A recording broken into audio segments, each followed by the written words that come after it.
This video is brought to you by Powder and Pour, your go-to for naturally hand-packed, small batch hot beverages. Indulge in flavors like white chocolate, cheesecake, hot chocolate, and discover the joy of slow, comforting sips made from only the finest natural ingredients. Warm up your day with Powder and Pour, because every cup should be an experience. Hey everyone, welcome to Sleep to Me videos. Thank you so much for stopping by and joining me tonight. If you enjoyed chilling nighttime stories like this one, make sure to hit that like button and subscribe so you don't miss any of our future tales. Now, get comfortable, turn off the lights, and let's dive into tonight's story. So, the storm had been raging for hours when Marcus arrived at Hollow Point. The lighthouse stood tall against the black sky, waves crashing furiously against jagged rocks below. Lightning cut the sky, illuminating the structure like a phantom reaching out of the storm. He'd been sent to check on it. No one had responded to the keeper's weekly check-ins, but the place had an air that made his stomach twist. The door creaked as he pushed it open. Inside, the smell of salt, mildew, and decay hit him immediately. A narrow spiral staircase led up to the lantern room, its iron rail slick with water. He called out, but only the storm's roar answered. The logs in the keeper's office weren't up to date. The last entry was from 6 months ago, and it ended mid-sentence. The light, something in the fog, I shouldn't. Marcus shivered. The wind howled through cracks in the walls, carrying whispers he couldn't yet understand. He shook it off and began inspecting the lighthouse, noting the thick layer of dust covering furniture and tools. Everything seemed frozen in time, untouched for months, except for footprints, wet and distinct, leading toward the spiral stairs. The stairs groaned under his weight, echoing into the tower. When he reached the lantern room, the door resisted him at first, then swung open with a long, tortured creak. The glass panes rattled, and the light had been left on, shining steadily into the storm. Something moved in the corner. Marcus froze. A figure stood near the railing. It wore an old keeper's coat, soaked through, and a hood obscured its face. It carried a lantern, swinging slowly in one hand. Its presence was unnatural, almost weightless, but the moment Marcus met the gaze he couldn't see, a chill ran down his spine. "Who's there?" he demanded, voice cracking. The figure didn't answer, tilting its head, then pointing toward the edge of the cliff. Marcus's pulse quickened. I don't understand." The figure vanished in the blink of an eye, leaving only the swaying lantern and the roar of the storm.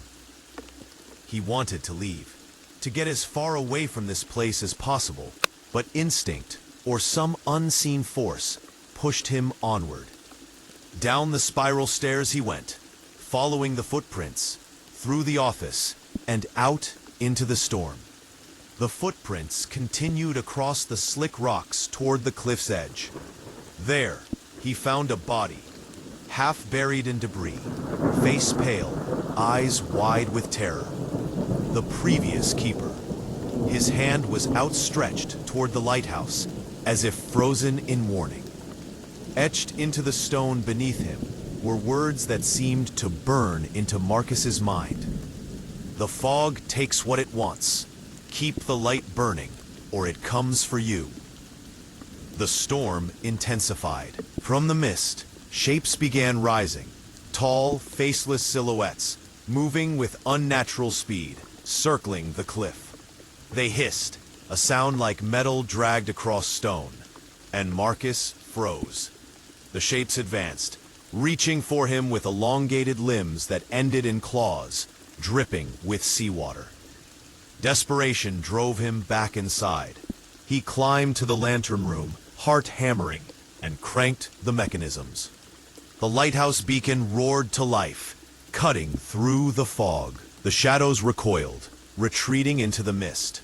but not entirely. He realized with a shiver that the light didn't just repel them, it marked him. It connected him to the lighthouse, and by extension, to whatever haunted this place. Night after night, Marcus endured the same horrors. Every time he closed his eyes, he saw her. The previous keeper's widow, perhaps, or a ghostly manifestation of the fog itself. She stood in the waves below, her face pale and hollow, whispering in a voice that scraped the edges of sanity. "You cannot leave. You must tend the light." Sleep became a weapon. Every attempt to rest was interrupted by hallucinations of the fog seeping into the room, of shadows moving behind the walls, of whispers growing into shrill screams. One night, he saw the shapes inside the lighthouse itself, walking the halls, staring silently, waiting for a mistake. As the days blurred together, Marcus discovered strange markings scratched into the beams. Hundreds of initials, dates, and symbols he couldn't understand. Each name had a date next to it, like a roster of the damned. And at the bottom of one beam, freshly carved, was his own name, glowing faintly in the dim light. Marcus Whitmore. He tried to leave, but the lighthouse twisted impossibly. The spiral stairs stretched into infinity. Doors led into rooms that defied logic. Rooms filled with water, or air thick with fog, or floors that seemed to sink under his weight. And always, the shadows followed, creeping just out of reach, waiting. One night, Marcus climbed to the lantern room and saw a vision he couldn't explain. The sea below roiling like black blood, faces appearing in the waves, mouths open in silent screams. The light began to flicker, and he realized with horror that the fog had grown sentience. It fed on fear, and now it hungered for him. He could feel the previous keeper's presence, their whispers, their hands guiding him. They didn't speak directly, but he understood. The lighthouse demanded sacrifice, vigilance, a life tethered to the beam that cut through the darkness. By the seventh night, Marcus no longer saw shadows. They saw him. They pressed against the glass, hands clawing at the walls. He worked tirelessly, feeding the lantern, keeping the light bright, his mind unraveling with every flicker, every hiss, every whisper. Then, at the peak of the storm, he glimpsed the ultimate truth. The lighthouse itself was alive. It was a beacon, a trap, a conduit between worlds. The fog was the hunger outside, the storm, a veil masking its arrival. If the light ever died, it would consume everything. Marcus, the town, the world. And in that moment, he understood.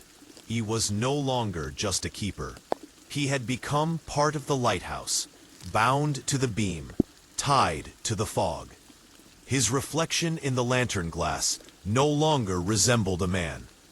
It was the hollow, haggard face of all the keepers before him, eyes wide in eternal terror. The storm ended. The fog lingered, curling around the rocks like fingers. Marcus slumped against the railing, exhausted, broken.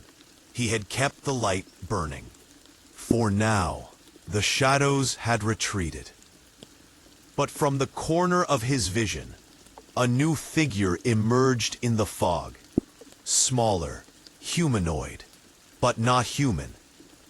Its head tilted unnaturally, and it waved. Soon, the whisper carried over the wind. Marcus realized with a shiver that the horror wasn't over. The lighthouse wasn't a building. It was a living prison. And the fog was patient. Forever patient.